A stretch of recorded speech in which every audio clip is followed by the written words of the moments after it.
This partwork has been supplied to me free of charge from Fanhome.com. Please pop along to their website and see all of the other build-up partworks that they have to offer, as well as other collections of collectible things. I would like to thank Fanhome for providing me with the partwork so I can produce these videos for your enjoyment and educational needs. If you'd like to build one of your own, pop along to fanhome.com. They're available in many countries worldwide. If you do want to build one, leave a note in the comments to let me know how you're getting on, and let me know how I'm getting on as well. I'd like feedback of all types. So thank you once more to Fanhome for providing me with this kit. I hope you enjoy the build. Let's get on with it.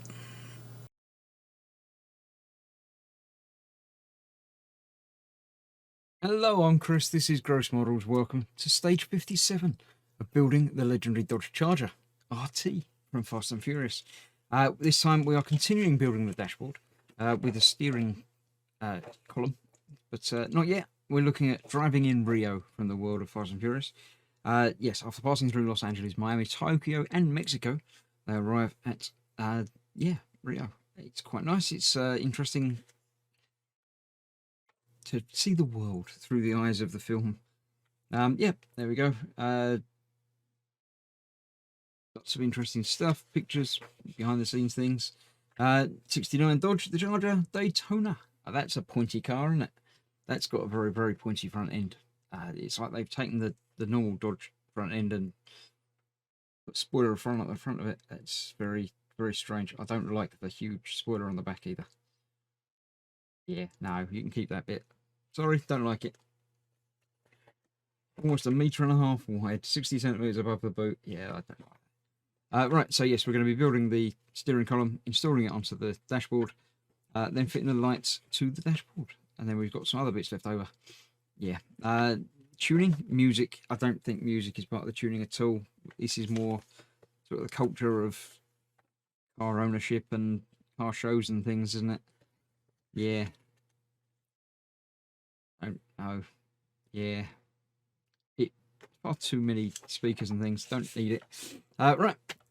We'll clear the bench. We'll get the parts out and we'll finish the construction of the dashboard, I think. Okay, so here we have it. We've got two parts of the dash, the steering column rather, which are being assembled together thusly, and two DP screws will hold those together. What we've got here, that's AP, that's CP. We shall use DP screws for that, two of those. Get them out. I've disconnected the lights from the main body, the chassis, as already. Again, there's no point in bringing the whole chassis over for disconnecting a light, so I've done that already behind the scenes. I don't know that we get to connect it back up again quite yet either, so yeah, it's nice to connect it and test it. I'm happy that we were able to do that and make sure everything works. And interesting that they do all use of these connectors to, you know, allow you to do that. So yeah, it works. I'm happy with that. So that is going through there. Then there are two more DP screws.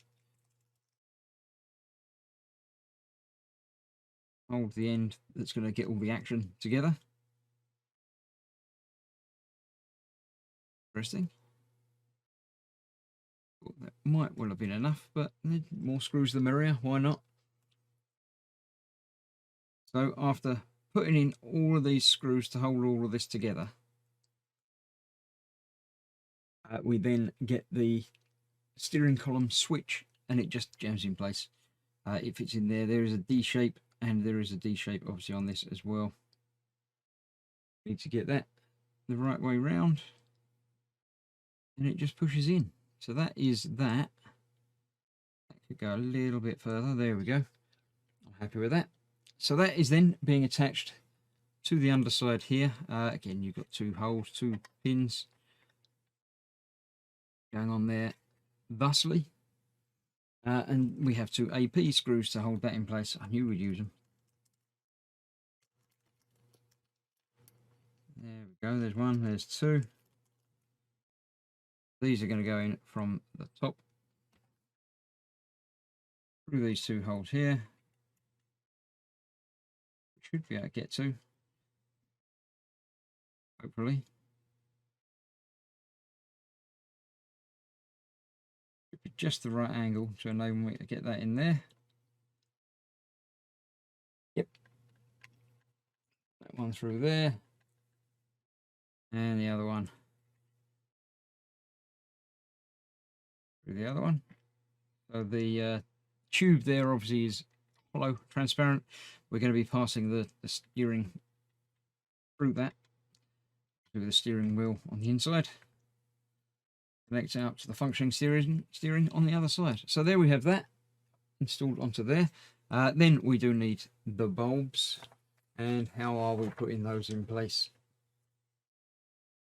We are just putting those in place. We're not using these CP screws at all. We'll keep them for next time. This is just going to push it in place.